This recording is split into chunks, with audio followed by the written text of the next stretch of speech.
జిల్లా వైఎస్ఆర్సీపీ నాయకుడు మాజీ మంత్రి ధర్మాన ప్రసాదరావు వైఎస్ఆర్ కాంగ్రెస్ పార్టీ నాయకునిగా జనరల్ సెక్రటరీగా ఎన్నికైన అనంతరం శ్రీకాకుళం విచ్చేశారు. ఆయనకు ఘన స్వాగతం చెబుతూ పార్టీ శ్రేణులన్నీ ఆముదాలవలస నుండి ఊరేగింపుగా తీసుకొచ్చి 7 రోడ్ జంక్షన్ లో వైఎస్ఆర్ విగ్రహానికి మాల వేసి అనంతరం బహిరంగ సభ నిర్వహించారు. అనంతరం ధర్మాన ప్రసాదరావు మాట్లాడుతూ కలెక్టరేట్ కార్యాలయం, పాత బ్రిడ్జి, పొన్నాడు బ్రిడ్జి తదితర అసంపూర్తిగా ఆగిపోయిన విషయాన్ని జ్ఞాపకం చేస్తూ వీటిని అసెంబ్లీలో అడిగే నాయకుడు లేడని, ఎంతసేపు విజయవాడ రాష్ట్ర రాజధాని అంటూ కాలక్షేపం చేస్తున్నారని దుయ్యబట్టారు.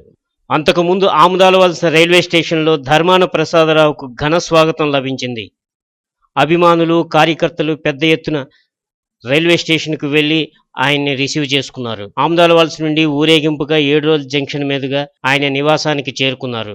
7 రోడ్ల జంక్షన్లో భారీ బహిరంగ సభ ఏర్పాటు చేసి ధర్మాన ప్రసాదరావు నాయకులంతా మాట్లాడారు. ధర్మాన ప్రసాదరావుతో పాటు అధ్యక్షురాలు రెడ్డి శాంతి, సింహ రాజశేఖర్, ధర్మాన కృష్ణదాస్, పలువురు వైఎస్ఆర్సీపీ నాయకులు, కార్యకర్తలు పాల్గొన్నారు.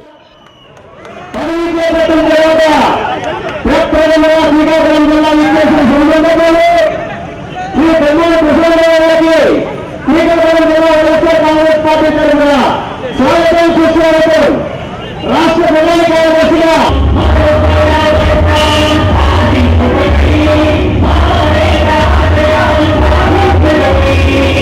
పార్టీ ప్రధాన కార్యదర్శిగా పదవి చేపట్టిన తర్వాత ప్రప్రథమంగా శ్రీకాకుళం జిల్లా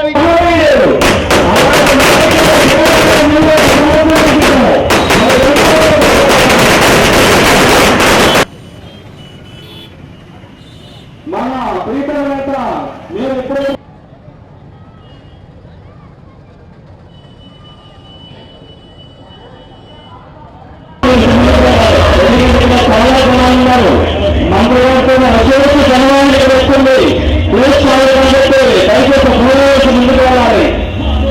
రాష్ట్ర వైఎస్ఆర్ కాంగ్రెస్ పార్టీ అధ్యక్షులు శ్రీ వైఎస్ జగన్మోహన్ రెడ్డి గారికి శ్రీకాకుళం జిల్లా వైఎస్ఆర్ కాంగ్రెస్ పార్టీ మనకు పూర్తిగా అభినందిస్తున్నాం.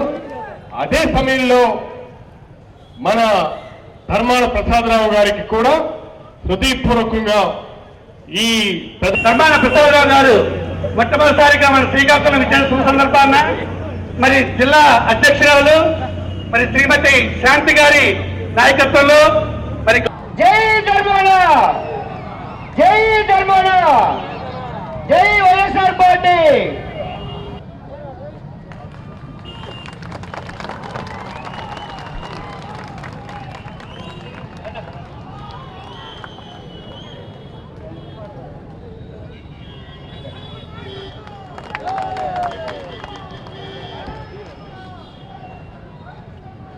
మరి జిల్లా అధ్యక్షురాలు మరి శ్రీమతి శాంతి గారి నాయకత్వంలో మరి గౌరవ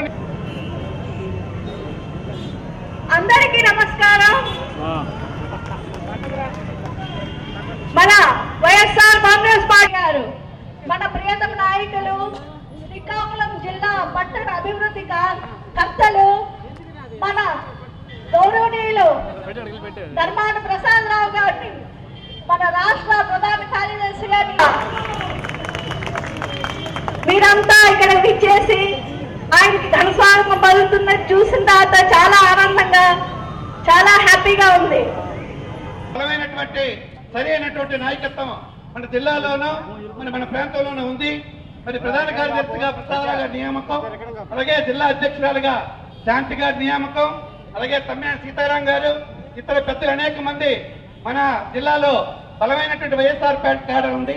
మనం అందరం కలిసి సమిష్టిగా రాష్ట్రంలో జగన్మోహన్ రెడ్డి నాయకత్వాన్ని బలపరుస్తూ అత్యంత బలమైన శక్తిగా అతి త్వరలోనే మరి రూపుదిద్దుకుంటుంది. మరి ఒక క్రమ పద్ధతిలో మరి గ్రామీణ స్థాయి నుంచి కూడా మరి పార్టీని స్పందన చేసి అందరూ కలిసికట్టుగా జగన్మోహన్ రెడ్డి నాయకత్వాన్ని బలపరిచి రాబోయే ఎన్నికల్లో మన జగన్మోహన్ రెడ్డి ముఖ్యమంత్రి అయ్యేంత వరకు కూడా ప్రసాదరావు గారి నాయకత్వంలో మరి శాంతి గారి నాయకత్వంలో ప్రజలందరూ కలిసికట్టుగా పనిచేయాలని మీ అందరికీ కోరుతూ ఇక్కడ వచ్చిన మీ అందరికీ హృదయపూర్వక అభినందిస్తూ ముగించుకుంటున్నాం. పెద్దలు సీతారాం గారు మాట్లాడతారు.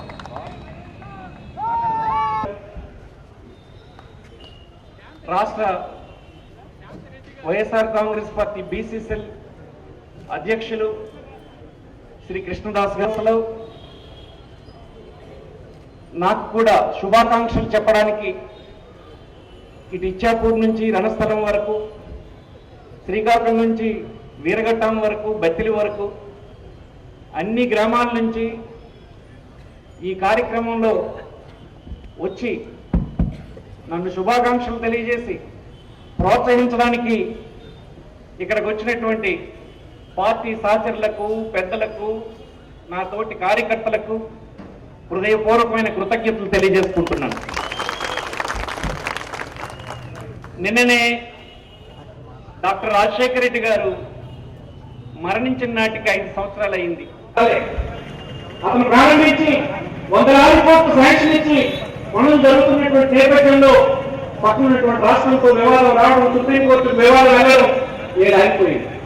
ఓంకారాల ప్రాజెక్టు పూర్తయితే తప్ప ఈ జిల్లాలో ఉండేటువంటి పరిస్థితులు ఒక్కసారిగా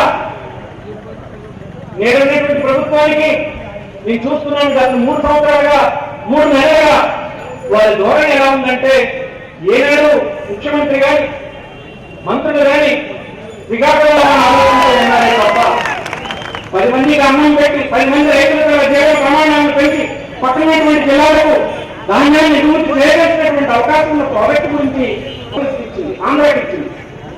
అందులో ఎయిమ్స్ అని, ఐఐటి అని, అగ్రికల్చర్ యూనివర్సిటీ అని, హార్టికల్చర్ యూనివర్సిటీ అని, ట్రైబల్ యూనివర్సిటీ అని, ఇట్లాంటి అనేక సంస్థలు 12-13 సంస్థలు ఇస్తే